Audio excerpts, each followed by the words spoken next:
Ikasi, côté route Kolezi. Au leki village Luambo, avant de la axe Nguba. Au Kokota na Nguba, au Komina Bubudi, Wena, Bukama, na Kondorianda, Kamina, Impanga, Kishinde, Oe Kokoma na Kanyamaka Sese, Okomi Kanyamaka Sese, Oe Kokendoti, Madika Mbe frontière ya Kasai, na Katanga. Okomi na Otati Sito ya le village, Okomi na Lupu, Chabobo, Luputa Kalenda Monebitu, Okeiti, Ujimai, Chiboto, Kabeya Kamwanga, Chachacha Mukamba, Amika Tubuluku, Wanzangoma, Okomi na Kana, Okomi na Président Maboko. La réalisation en 2023, Président Kotambo na Mutuka, Koita Kishasati, Katanga, Asa pour relier Congo. Awa toza koloba aza kofungula nzela ya Bukavu Goma ti Burundi aza kofungula train oyo kokende Burundi ti Tanzanie bato n'en parlons même pas. Il y a beaucoup de réalisations au chef de l'État aza kosala maximisation des recettes. Kabila tikaki 800 millions na réserve ya l'État mais oyo abakisi dimbole là-bas. Tolo biboye de kolanga histoire otolo ba awa toye ba quitter inspection générale de finances. Le président de la République Fatim Beton de père et de mère Jules Alingete Kay l'olenge de kolanga otolo ba awa a réhabilité ICHEF. ICHEF batobele bayeba kangote. L'ICHEF a été créé en 1987. Jules Alingete Akuti Oezali ICHEF ya kokufa. A réhabilité Oezali ICHEF. Après Siango, a sombi biloko ya ICHEF, a sombi ba fonte, a sombi ba biloko ebele abongisi yango. Lelo oyo, tango président de la République a vu pouvoir. Ayamba biso na Oezali chapiteau, na Oezali cité de l'Union africaine. Abandaki koluka moto moko, oya bengaki oiseau rare. Et cet oiseau rare, il a pu trouver. C'est celui qu'on appelle Jules Alingete Kay. Jules Alingete Kay, c'est parmi bateau bazali kosunga chef de l'État na vision na ye. Ce qui est là bazolobela na kambo ya lutte contre la corruption, la maximisation des recettes ezali Jules Alingete Kay. Na otem bazobenga patrouille financière. Qu'est-ce que c'est la patrouille financière? La patrouille financière sur le plan d'audit, c'est un contrôle concomitant. Toyokaki biso nyonso na mois d'avril oyo ba recette na biso et salaki ba réalisation moko historique du jamais vu. Plus de 2 milliards de dollars réalisés na mboka na biso oyo na mois d'avril oyo esalema te depuis 1960. Il était pas suivant. Même des collaborations, malgré Asa opposant, mais que c'est de père et de mère. Nous avons cité l'ancien premier ministre, Mouzito, à reconnaître sa performance. Topete la Fatim Beton Maboko. Topete la Fatim Beton Maboko. Pas ennemi Maboko Samba. Topete la Fatim Beton Maboko.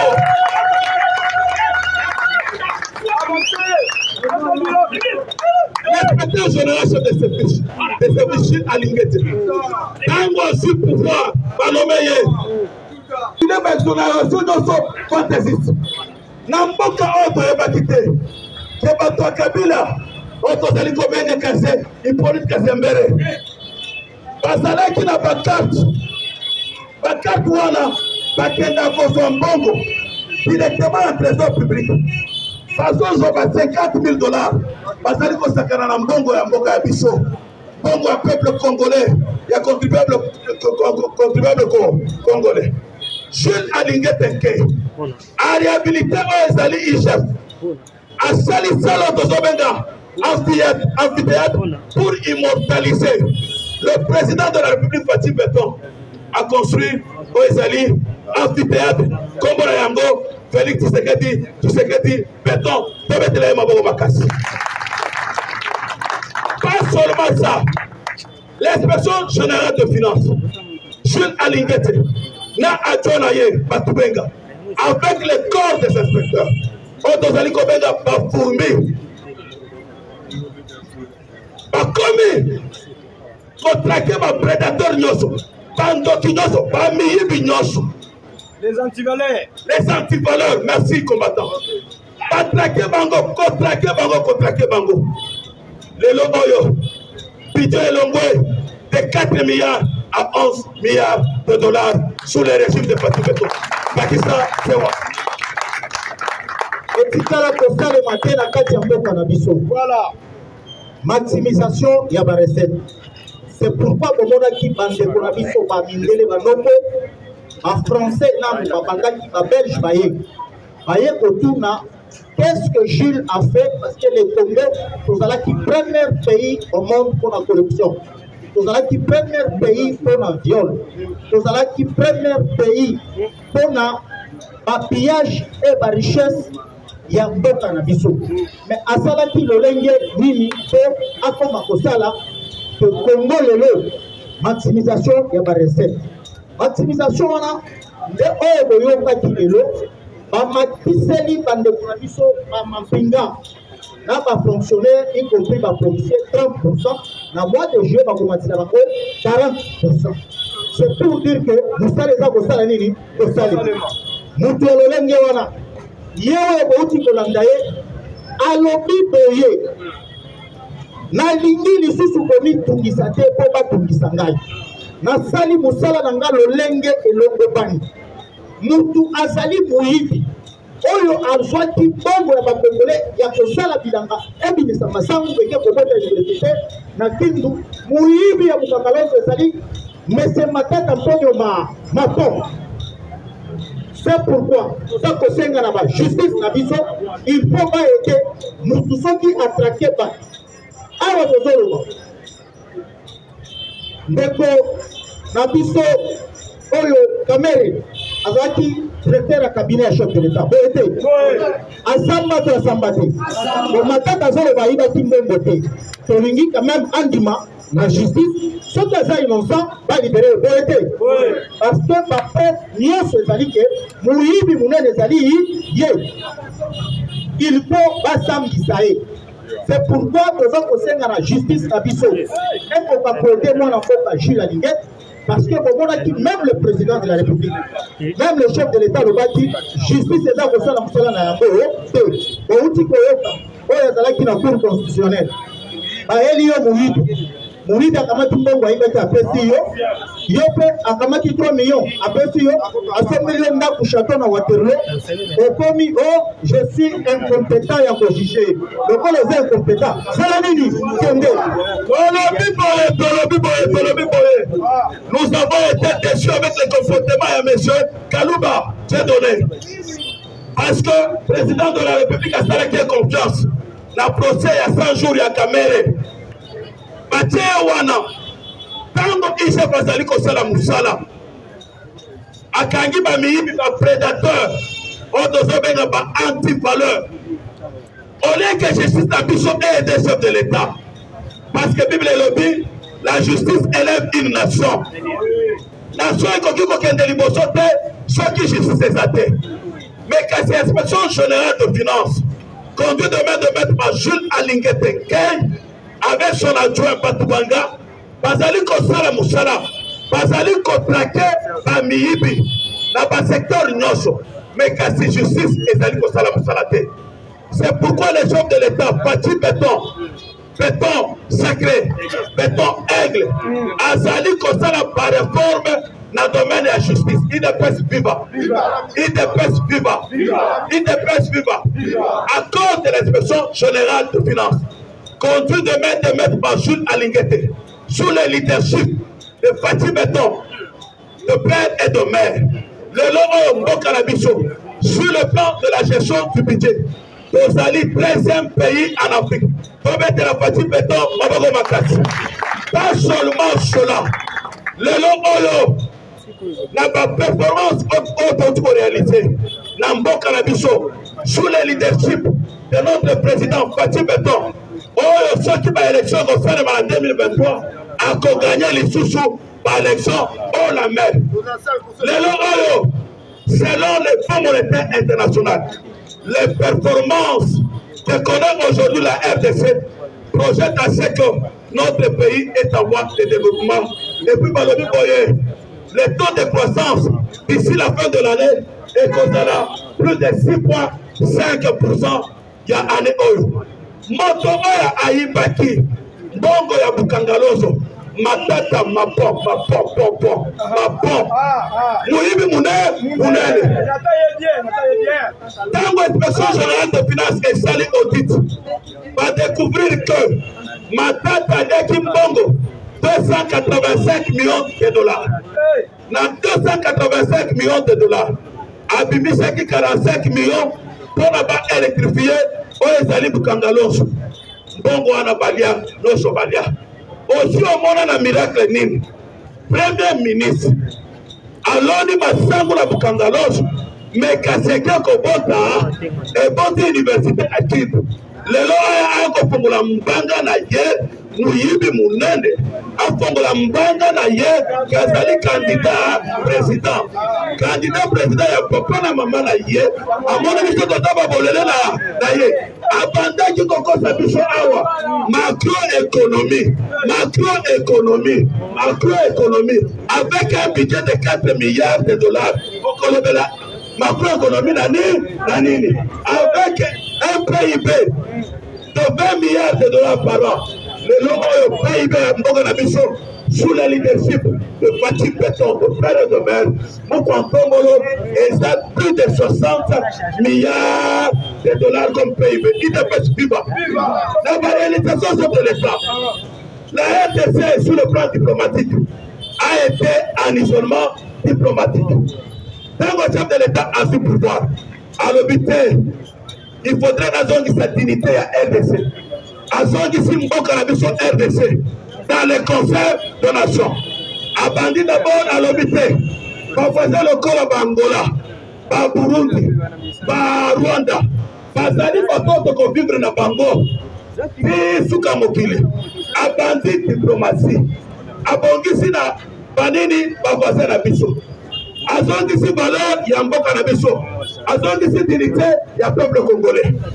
Lelo oyo président de la République Fatih Beton de Père de Mer azalaki na Jovert azalaki na COP 26 lelo lolenge de kolanga sewara otoloba awa la RDC est devenue pays solution atoloba awa lisusu batekaki mboka oyo ntango président lobaki mboka esi ekufi Kabila Matata ba Moïse Katumbi batekaki mboka oyo Chekamine batekaki yango deja SNCC batekaki yango deja Miba batekaki yango deja Onatra batekaki yango deja Residezo batekaki yango deja SNEL batekaki yango deja c'est-à-dire que mboka ekufaki mais kasi Fatih Beton aye kosekisa yango tobetela Fatih Beton aboko tobetela ye yako.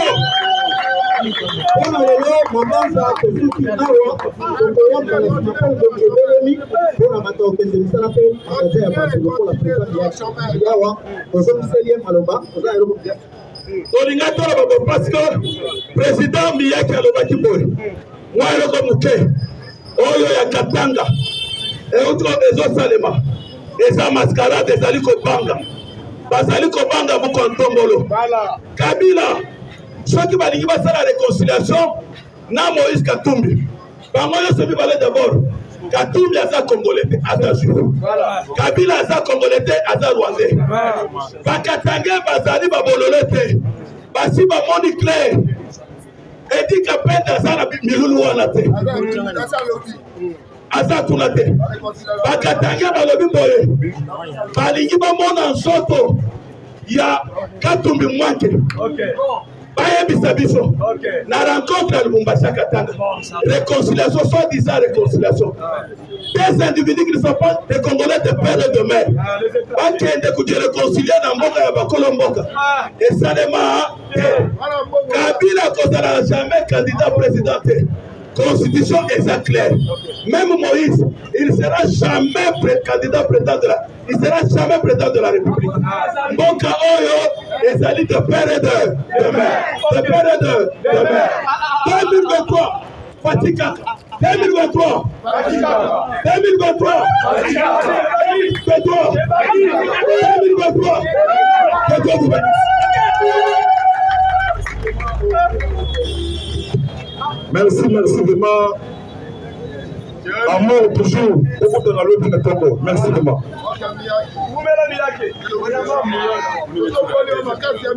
Merci vraiment, Nzambe. Merci vraiment. Merci vraiment. Nzambe apambola biso même moral, même esprit. La lutte toujours eza pour continuer. À servir tous les Congolais. Il y a père et mère. L'espace, il y a la capitale, il y a Poufre dans le Koumachi. L'unité nationale, il a fait la force. Moïse Katumbi,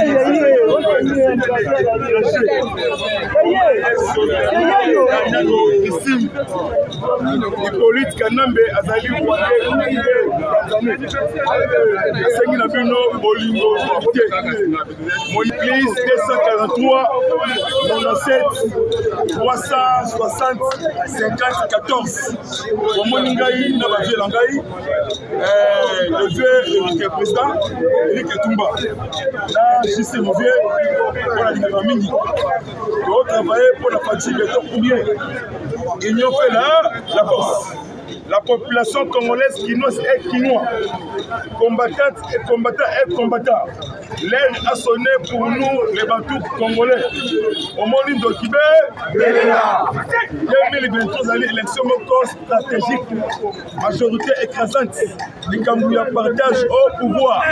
Oh, Songolo Pakalamou, oh, merci à papa Edik Kapé. Voilà qui point de presse a rejeté soi-disant forum. Oui, étranger à Kati Congo. Et merci encore, pasteur Mukungu Bile. Voilà qui point de presse. Chers collègues, en tout cas, Linga Fati. Et ça, la matin, histoire du Congo. Depuis 60. Et ça, la matin. Ça me dit qui historique, la carte ya Kaluka. Mon candidat Mboka toujours bien habillé, question chemise ya Congo. A comme la Kaluka, la CP na geste ya peuple ya Kaluka. Ba Fukami ba sengi pardon. Na mon candidat Mboka. Ba ça la pont eso sangisa Selemba ou na Kaluka. Bendela eso kota avenue Mafuta cimetière ya Kitamboti ville. En tout cas, bête mlolo pour la partie de temps. On fait la parole, on a lundi de samedi. Le plein ordinateur, Mambo Masso, Tolobi Boye, Toboy distraction, au Salema, la Katanga. Le grand leader, Edi Kapent en a parlé, a rejeté Yango. Mukungu Bila a rejeté Yango. Ma peuple Katanga Bazali Sima Fati Beton. Pour la nini. Kabila la Moïse Katumbi. Batekaki Chekamine na SNCC. Chekamine ezalaki poumon économique. Il y a RDC, il y a Zaïre à l'époque. Lelo Oyo, sous le leadership de notre président Fati Beton, Aigle, Fati Beton Sacré. Dans des clercs, en Zongisi, Baktif Nyoso, minier et pétrolier, sur une valeur de 3 milliards de dollars. Lelo Oyo, Chekamine Ezali, réhabilité et restauré. Lelo Oyo, Oyo, Katumbi, Nakabila, Babomaki SNCC. Katumbi, asalaki société na ye otozobenga akuna matata azwi ba prérogative nyonso mission nyonso ya SNCC ya kozuwaka komemaka ba minere ya Chekamine azwi yango a créé société na ye akuna matata ba remorque ebandaka kozuwa ba minere oyo ezalaki prérogative ya SNCC ekotizela ye mbongo tokoki kondima yango te et peuple Katanga akoki kondima Moïse lisusu te mpo na nini ntango Moïse azalaki gouverneur ya grande province ya Katanga Katumbi ye moko azalaki na marché ya babrike Katumbi ye moko il s'est emparé. Il y a marché, il y a Bamungwa, marché, il y a Bafoufou. Pour Nini Sikoyo, en n'étant pas gouverneur, il y a grande province à Katanga, Katumbi, Azo produit du Soussou, Makamabanda Salate. Katumbi, c'est un juif. Katumbi, c'est un juif. Place Naye, Ezali, na Israël. Tantôt Ezali juif, tantôt Ezali italien, tantôt Ezali zambien, tantôt Ezali grec, c'est-à-dire, Moutoumoko Tozoko Bengaye, apartheid. Vous allez comprendre. Bref, Tozo c'est un peuple congolais, tout entier, base à la cima, chef de l'État, Fatih Béton, de père et de mère, Fatih Sacré. 2023, Kaka. 2023, Kaka. Botondi bino botondi. Na bangonga ilso boko banda kolanda biso. Surtout bino bande kolanda biso bofandi libanda. Bako sabino te. Okenda libanda pona manque à état de droit. Lelo la liberté d'expression est comme en Congo. Makambo arrestation arbitraire ezalaka lisusu te. Fachi asali musala bozaki koya wasoki bokomi na aéroport. Boza ba congolais me bazo senga bino ba visa. Awa lelo bokoma soki koya ba pesi bino visa gratuit. C'est que basa ko reconnaître bino ba congolais mais liboso gouvernement wana boza congolais pe bazo ta ozo balingala mais basa ko contrôle ko l'étranger. Félix Arobi biloko wana abu ya topengi bino koza libanda oya kotonga epa na bino ngonga ekoki otozaki na mbongo tia koyebisa bino na ngonga nyonso tobanda kolimbolela bino makambo manso makoleka kati ya mboka na biso. Le Congo nous appartient, le Congo aux Congolais, l'Italie aux Italiens, l'Israël aux Israéliens, le Rwanda aux Rwandais, les Zambies aux Zambiens. Solingi to suki saboye tolo baboye. Tozo senga peuple congolais pour soutenir un projet à 145 territoires à chef de l'État, un projet qui commence à la base jusqu'au sommet, pour soutenir Yango parce qu'il fallait qu'on ait un mécanisme afin de pas lancer Yango. Nous avons rassuré le peuple congolais, lancement officiel, il y a un projet, il y a développement à 145 territoires, et sont pendant fin juin, début mois de juillet. Cause à la cima mokoza mboka de père et de mère Fatih Béton azali na vision azali na volonté ya kobongisa mboka na biso. Merci beaucoup na pesi mbote na baninga nyonso o bayambaki ngai na Madrid na Espagne baninga nyonso o tozaki na bango la France na Belgique awa eza parlement ya Miyake boka il s'appelle Miyake botindela Mike parce qu'il fait un grand travail. Nous allons communiquer à chef de l'État pour aider insuffisance communicationnelle et à niveau de la présidence de la République. Je vous aime beaucoup, je vous embrasse. Eshima, votre magazine qui bat au rythme de l'actualité. Une réponse à vos besoins en information, un éclairage dans divers domaines. Impartial, documenté, instructif. Eshima au cœur de l'info. Retrouvez la nouvelle édition. Le service national de la RDC, une seconde chance pour les Koulouna. Le commandant du service national, le général-major Jean-Pierre Kassongo Kabouik, est en passe de réussir le plus difficile. La conversion des délinquants juvéniles appelés Koulouna en bâtisseurs de la République. Jean-Pierre Kassongo Kabouik a réalisé des avancées notables à la tête de ce service qu'il occupe depuis juillet 2018. Ce jeune délinquant, presque indomptable dans le rue de Kinshasa, ont finalement été maîtrisés au centre pilote de Kanyama KCC. À ce jour, ils sont endoctrinés et formés à rendre service à la nation, à devenir utiles pour le pays. Au total, 2000 anciens Koulouna devenus aujourd'hui bâtisseurs ont perçu leur premier salaire après une période de 14 mois de formation dans plusieurs domaines, notamment la maçonnerie, la menuiserie et autres. Cette étape a concrétisé la volonté exprimée par le chef de l'État, Félix Tshisekedi, qui prône une autre méthode plus humaine pour l'encadrement de ce jeune brigand urbain et leur réinsertion sociale. Cela à travers la formation pour servir de main-d'œuvre au profit de la République démocratique du Congo. Dans un long entretien accordé à Eshima Magazine, le général-major Jean-Pierre Kassongo Kabouik explique le retour 4 ans après de la production agricole à Kanyama KCC. Dans cette interview exclusive, le commandant du service national égrène les réalisations de cette structure qui revient d'une longue léthargie. Il évoque l'expérience des cantines militaires et policières et révèle que son service paramilitaire mettra bientôt ces cantines à la disposition du campus universitaire en faveur des étudiants. Focus, l'équipe Mwakadi fait exploser le compteur. La DGI dépasse 200% des recettes fiscales au mois d'avril 2022, soit le triple réalisé en avril 2021. Une performance historique jamais réalisée au sein de cette régie financière. À lire également, les FARDC progressent de 5 places au monde selon le classement établi par Global Power. Analyse de l'état de siège décrété depuis 1 an dans les provinces de l'Ituri et du Nord Kivu. Découvrez également plusieurs autres sujets à lire dans ce nouveau numéro. Retrouvez l'intégralité du magazine Eshima dans les kiosques. Eshima Magazine, un nouveau standard d'information.